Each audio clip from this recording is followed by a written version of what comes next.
जय श्री कृष्ण दोस्तों। आनंद नाम है हमारा और आज मैं आपको बताने वाला हूँ सनत सुजातीय ऋषि के द्वारा धृतराष्ट्र ने जो भी प्रश्न पूछे हैं अच्छे हैं और बहुत अच्छे हैं, उन प्रश्नों का उत्तर वो ऋषि दे रहे हैं। तो प्रश्नों का उत्तर आप भी जान लीजिए, क्या पता आपके जीवन में बहुत अच्छा काम आ जाए। तो चलिए, मैं अभी बनाया हूँ वो वाला वीडियो, उसमें बोला भी इतना कैसे बनाता हूँ करके, वो पहला पार्ट था और ये दूसरा दूसरा अध्याय है। उसमें आगमन हुआ था ऋषि का और इसमें प्रश्नों का उत्तर देने वाले हैं सनत सुजातीय जी, है ना। तो चलो बिना किसी देरी के वो प्रश्नों का उत्तर देखते हैं क्या क्या है। चलो वो वाला वीडियो देख लिए ना, तो ये वाला देखो, आप पूरा देखो, लाइक करो, सब्सक्राइब करो, निकलो, फिर अगले वाले में आना, फिर लाइक करना, सब्सक्राइब करना, निकलना, फिर ऐसा लुक चलता रहेगा और मैं आपको अच्छे अच्छे ज्ञान की बातें बताता रहूँगा। चलो बिना किसी लापरवाही के चल पड़ते हैं। वैशंपायन जी कहते हैं, तदंतर बुद्धिमान एवं महामना राजा धृतराष्ट्र ने विदुर के कहे हुए उस वचन का अनुमोदन करके अपनी बुद्धि को परमात्मा के विषय में लगाने के लिए एकांत में सनत सुजात मुनि से प्रश्न किया। धृतराष्ट्र बोले, सनत सुजात जी, मैं यह सुना करता हूँ कि मृत्यु है ही नहीं, ऐसा आपका सिद्धांत है। साथ ही यह भी सुना है कि देवता और असुरों ने मृत्यु से बचने के लिए ब्रह्मचर्य का पालन किया था। इन दोनों में कौन सी बात ठीक है? देखो भाई, धृतराष्ट्र में दम नहीं है लेकिन प्रश्न में दम है। तो चलो उत्तर में भी महादम होगा, देखते हैं। बने रहो, आपको अच्छी अच्छी बातें मिलेगी, है ना। देखते हैं क्या है। सनत सुजात ने कहा, राजन, तुमने जो प्रश्न किया है उसमें दो पक्ष हैं। देखो भाई, प्रश्न को देखते ही समझ गए क्या उत्तर देना है, कैसे उत्तर देना है और क्या बताना है क्या नहीं बताना है। चलो आगे बढ़ते हैं। मृत्यु है और वह कर्म से दूर होती है। भाई साहब, क्या लाइन बोल दी। मृत्यु है और वह कर्म से दूर होती है, एक पक्ष, और मृत्यु है ही नहीं, यह दूसरा पक्ष। ऐसे भाई, ऐसे चलो आगे बढ़ता हूँ। परंतु वास्तव में यह बात जैसी है वह मैं तुम्हें बताता हूँ, ध्यान से सुनो और मेरे कथन में संदेह न करना। आप भी संदेह न करो, जैसा लिखा है वैसा ही बता रहा हूँ भाई, अपने मर्जी से कुछ नहीं बोलूँगा। बीच में चुटकुला या फिर टाइम पास अपने जो बाने बोलूँगा वो बात अलग है, लेकिन जो लिखा है वही बताता हूँ मैं। थोड़ा बहुत ऊपर नीचे गलती हो जाए पढ़ने में, क्योंकि ना जल्दी जल्दी बोलना होता है या फिर कुछ शब्द में ऊपर नीचे हो जाता है, छोटा काला काला लिखा है, छोटा है तो दूर से देख के बता रहा हूँ, तो थोड़ी बहुत गलती हो सकती है, उसको आप माफ़ करना, है ना। लेकिन आपको कौन सी बात इसमें अच्छी लगेगी आप कमेंट में जरूर बताना। चलो आगे बढ़ता हूँ, अब आपको बताता हूँ उन प्रश्नों का असली उत्तर क्या है। इस प्रश्न के उत्तर दोनों ही पहलुओं को सत्य समझो। कुछ विद्वानों ने मोहवश इस मृत्यु की सत्ता स्वीकार की है, किंतु मेरा कहना तो यह है कि प्रमाद ही मृत्यु है। मृत्यु बताए हैं लेकिन मरने को नहीं। प्रमाद मतलब इसको मृत्यु बोला है ना। और अप्रमाद अमृत है। और बताओ, प्रमाद के ही कारण आसुरी संपत्ति वाले मनुष्य मृत्यु से पराजित हुए और अप्रमाद से ही दैवी संपत्ति वाले महात्मा पुरुष ब्रह्म स्वरूप हो जाते हैं। यह निश्चय है कि मृत्यु व्याघ्र के समान प्राणियों का भक्षण नहीं करती, क्योंकि उसका कोई रूप देखने में नहीं आता। कुछ लोग मेरे बताए हुए प्रमाद से भिन्न यम को मृत्यु कहते हैं और हृदय से दृढ़तापूर्वक पालन किए हुए ब्रह्मचर्य को ही अमृत मानते हैं। यम देवता पितृलोक में राज्य शासन करते हैं। वे पुण्य कर्म करने वालों के लिए सुखदायक और पापियों के लिए भयंकर हैं। इन यम की आज्ञा से ही क्रोध, प्रमाद और लोभ रूपी मृत्यु मनुष्य के विनाश में प्रवृत्त होती है। अहंकार के वशीभूत होकर पर विपरीत मार्ग पर चलता हुआ कोई भी मनुष्य आत्मा का साक्षात्कार नहीं कर सकता। मनुष्य मोहवश अहंकार के अधीन हो इस लोक से जाकर पुनः जन्म मरण के चक्कर में पड़ते हैं। मरने के बाद उसके मन, इंद्रिय और प्राण भी साथ जाते हैं। शरीर से प्राण रूपी इंद्रियों का वियोग होने के कारण मृत्यु मरण संज्ञा को प्राप्त होती है। प्रारब्ध कर्म का उदय होने पर कर्म के फल में आसक्ति रखने वाले लोग स्वर्ग आदि लोकों का अनुगमन करते हैं, इसलिए वे मृत्यु को पार नहीं कर पाते हैं। देहाभिमानी जीव परमात्मा साक्षात्कार के उपायों को ना जानने के कारण भोग की वासना से सब और नाना प्रकार की योनियों में भटकता रहता है। इस प्रकार जो विषयों की ओर झुकाव है और अवश्य ही इंद्रियों को महान मोह में डालने वाला है और इन झूठे विषयों से राग रखने वाला है, मनुष्य की उनकी ओर प्रवृत्ति होनी स्वाभाविक है।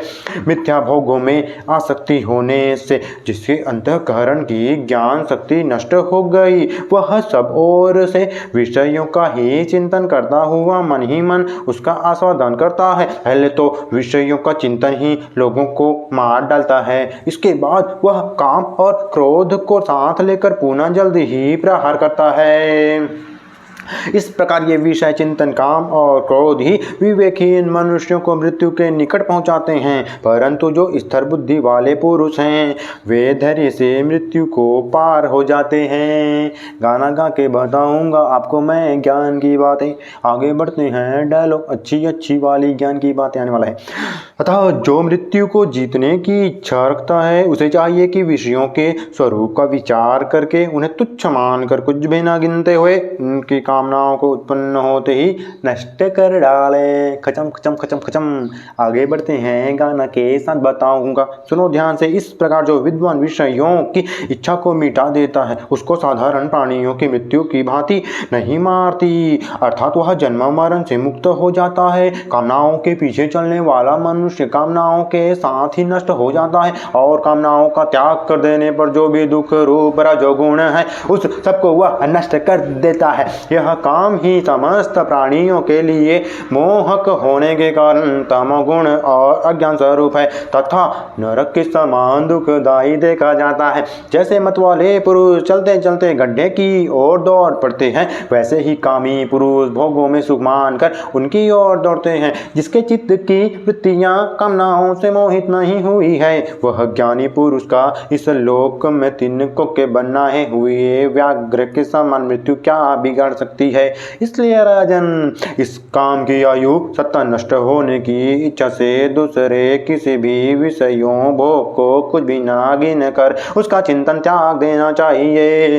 राजन, यह जो तुम्हारे शरीर के भीतर अंतरात्मा है मोह के वशीभूत होकर यही क्रोध लोभ मृत्यु स्वरूप हो जाती है। इस प्रकार मोह से मोहने वाले मृत्यु को जानकर जो भी ज्ञान निष्ठ हो जाता है वह इस लोक में मृत्यु से कभी भी नष्ट नहीं हो जाती है, नहीं डरता है। उसके सामने आकर मृत्यु उसी प्रकार नष्ट हो जाती है जैसे मनुष्य के अधिकार में आया हुआ मरणाधर्म मनुष्य या अब फिर से गाते हुए आपको अच्छी अच्छी बात बताऊंगा क्योंकि मैं चाहता हूं कि आपको बोर अस्कट और ना लगे और मजा आए, जिससे आपको अच्छे गाने के साथ अच्छी बातें भी बताऊंगा। आगे बढ़ते हूँ बिना रुके हुए। मैं तो धृतराष्ट्र बोले धृतराष्ट्र बोल रहे हैं। अब फिर से धृतराष्ट्र बोलेगा ना उसको बोलूंगा ऐसे ताकि बोर लग जाए एकदम अस्कट वाला। उसका बात भी तो उतना नहीं प्रश्न विदम है। धृतराष्ट्र बोले द्विजातियों के लिए यज्ञों द्वारा जिन पवित्रतम सनातन एवं श्रेष्ठ लोगों की प्राप्ति बताई गई है यहाँ वेद उन्हीं का परम पुरुषार्थ कहते हैं। इस बात को जानने वाले विद्वान उत्तम कर्मों का ही आश्रय क्यों लेते हैं। सनत सुजात ने कहा राजन, अज्ञानी पुरुष ही इस प्रकार की भिन्न भिन्न लोकों में गमन करता है तो वेद कर्म के बहुत ही प्रयोजन ही बताते हैं, परंतु जो निष्काम पुरुष हैं वह ज्ञान मार्ग के द्वारा अन्य सभी मार्गों का बोध होकर प्रमाण। मजा नहीं आ रहा है यार, अच्छा बात को बताऊंगा। वैसे मतलब जो लोकल है उसको नहीं बताऊंगा, छाट के आपके लिए रख दिया हूँ, वही बात को स्पष्ट करते हैं। चलो फिर से धर्म को क्या बोल रहा है। अतः धृतराष्ट्र बोल रहे हैं, अतः मैं पूछता हूँ आपसे, मैं प्रश्न कर रहा हूँ, प्रश्न है ध्यान सुनो। धर्म पाप के द्वारा नष्ट होता है या धर्म ही पाप को नष्ट कर देता है। डबल वाला अटैक। अब देखते हैं सनत सुजातीय ऋषि क्या उत्तर देते हैं उसको। चलो मैं आपको बताऊंगा गान के माध्यम से। सनत सुजात ने कहा धर्म और पाप दोनों के दो प्रकार के फल होते हैं और उन दोनों का ही उपभोग करना पड़ता है। परमात्मा में स्थिर होने पर विद्वान पुरुष उस नित्य वस्तु के ज्ञान द्वारा अपने पूर्वकृत पाप और पुण्य दोनों को सदा के लिए नाश कर देता है। यदि ऐसी स्थिति न हुई तो देहाभिमानी मनुष्य कभी पुण्य फल को प्राप्त करता है और कभी क्रमशः प्राप्त हुए पूर्वापर्जित पाप के फल का अनुभव करता है। इस प्रकार पुण्य और पाप को जो स्वर्ग नरक रूप दो अस्थिर फल हैं उनका भोग करके वह इस जगत में जन्म ले पुनः तदनुसार कर्मों में लग जाता है। किंतु कर्मों के तत्वों को जानने वाला निष्काम पुरुष धर्म रूप कर्म के द्वारा अपने पूर्व पाप का यही ही नाश कर देता है। इस प्रकार धर्म के ही अत्यंत बलवान है, इसीलिए धर्माचरण करने वालों को समयानुसार आवश्यक सिद्धि प्राप्त हो जाती है। ऐसी ज्ञान की बातें सुनोगे तो आप भी मोक्ष को प्राप्त कर लोगे। लाइक करो, आगे बढ़ता हूँ। धृतराष्ट्र बोले धर्म के फल स्वरूप जिन सनातन लोकों की प्राप्ति बताई गई है उनको मुझे बताओ। मतलब पूरा निचोड़ के रख दिया धृतराष्ट्र ने। अब बताएंगे हम सनत सुजात जी का जैसे बलवान पहलवानों में अपना बल बढ़ाने के निमित्त एक दूसरे से लात डांट रहती है, उसी प्रकार जो निष्काम भाव से यम नियम आदि के पालन में दूसरों से बढ़ने का प्रयास करता है, वे ब्रह्मांड यहाँ से मर कर जाने के बाद ब्रह्मलोक में अपने तेज का प्रकाश फैलाते हैं। जिनकी वर्णाश्रम धर्म में स्पर्धा है, उसके लिए वह ज्ञान का साधन है, किंतु ब्राह्मण यदि सकम भाव से उसका अनुष्ठान करे तो मृत्यु के पश्चात यहाँ से देवता के निवास स्थान स्वर्ग में जाते हैं। मजा नहीं आ रहा है, अब अच्छे तरीके से करता हूँ। ब्राह्मण के सम्यक आचार्य वेदविद्ता पुरुष प्रशंसा करते हैं, किंतु अपने वर्णाश्रम धर्म में अभिमान रखने के कारण जो बहिर्मुखी हैं वे उसे अधिक महत्व नहीं देना चाहिए। जो निष्काम भाव से स्रोत धर्म का पालन करके अंतर्मुख हो गया है, ऐसे पुरुष को श्रेष्ठ समझना चाहिए। जैसे वर्षा ऋतु में तृण घास आदि की बहुयतता हो जाती है, उसी प्रकार यहाँ ब्रह्मवेत्तन्यासी योग अन्नपान आदि की अधिकता मालूम पड़े उसी देश में रहकर जीवन निर्वाह करे।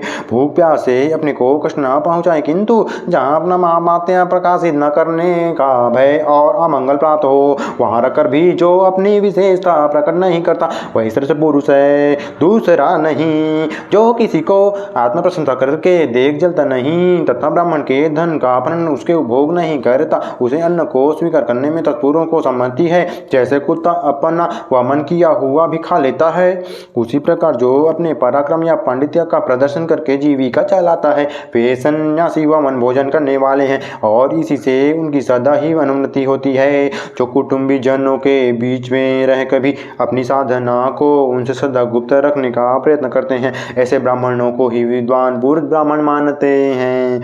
इसीलिए उपयुक्त रूप जीवन बताने वाले क्षत्रियों को भी ब्राह्मण का प्रकाश प्राप्त होता है। वह भी अपने ब्रह्म भाव को देखता है। इस प्रकार जो भेद शून्य चिन्ह रहित अविलक्षित शुद्ध सब प्रकार के द्वैत से रहित आत्मा है, उसे स्वरूप को जानने वाला कौन ब्रह्मवेत्ता पुरुष उसका हनन अधपतन करना चाहिए। जो उक्त प्रकार से वर्तमान आत्मा को उसके विपरीत रूप से समझता है, आत्मा का अपहरण करने वाला उस चोर ने कौन सा पाप नहीं किया। जो कर्तव्य पालन में कभी थकता नहीं, दान नहीं लेता, सत्पुरुष में संबंध है और शांत है तथा शिष्ट होकर भी शिष्टता का विज्ञापन नहीं करता, वही ब्राह्मण ब्रह्मवेत्ता एवं विद्वान है। जो लौकिक धन की दृष्टि से निर्धन होकर भी दैवी संपत्ति तथा ज्ञान यज्ञ उपासना आदि संपन्न है, वे दुर्धर हैं और निर्भय हैं। उनकी ब्रह्म की साक्षात मूर्ति समझना चाहिए। यदि कोई इस लोक में अभीष्ट सिद्धि करने वाला संपूर्ण देवताओं को जान लेता तो भी वह ब्रह्मवेत्ता के समान नहीं होता, क्योंकि वह तो अभीष्ट फल की सिद्धि के लिए ही प्रयत्न कर रहा है। जो दूसरों से सम्मान पाकर भी अभिमान न करे और सम्मानीय पुरुषों को देखकर जले नहीं तथा प्रयत्न करने पर भी विद्वान लोग जिसे आदर दें वह वास्तविक में सम्मानित है। जगत में जब विद्वान पुरुष आदर दे तो सम्मानित व्यक्ति को ऐसा मानना चाहिए कि आंखों को खोलने से मिचने के समान अच्छे लोगों को यही स्वाभाविक वृत्ति है जो आदर देते हैं, किंतु संसार में जो अधम निर्गुण छल कपट में चतुर और माननीय पुरुषों का अपमान करने वाले मूढ़ मनुष्य हैं, वे आदरणीय व्यक्तियों का कभी आदर नहीं करेंगे। अब डायलॉग बहुत हो गया, भाषणबाजी। यह निश्चित है कि मान और मौन सदा एक साथ नहीं रहते, क्योंकि मान से इस लोक में सुख मिलता है और मौन से परलोक में। ये थी एकदम दिल को लगने वाली बातें। आगे बढ़ता हूँ फिर से भाषण की ओर, लेकिन छोटा वाला गाने के साथ। ज्ञानी जन इस बात को जानते हैं राजन, लोक में ऐश्वर्य रूपी लक्ष्मी सुख का घर मानी गई है, किंतु वह भी कल्याण मार्ग में लुटेरों की भांति विघ्न डालने वाली है। प्रजाहीन मनुष्य के लिए तो ब्रह्मज्ञानीमयी लक्ष्मी सर्वदा दुर्लभ है। संत पुरुष यहाँ उस ब्रह्म सुख के अनेकों द्वार बतलाते हैं जो कि मोह को जगाने वाले नहीं हैं तथा जिनको कठिनता से धारण किया जाता है, उनके नाम सुनो कान लगा के ध्यान से। सत्य, सरलता, लज्जा, दम, शौच और विद्या। आज का समाप्त हुआ सनत सुजात का पहला नहीं दूसरा अध्याय। इसी तरह ज्ञान की बातें देखने, सुनने, जानने और मेरे साथ जुड़े रहने के लिए सब्सक्राइब करें। Radhe Radhe, bye. I am not editor, मैं एडिट नहीं करता। जैसा है ये भी आएगा, इसे सब्सक्राइब करो।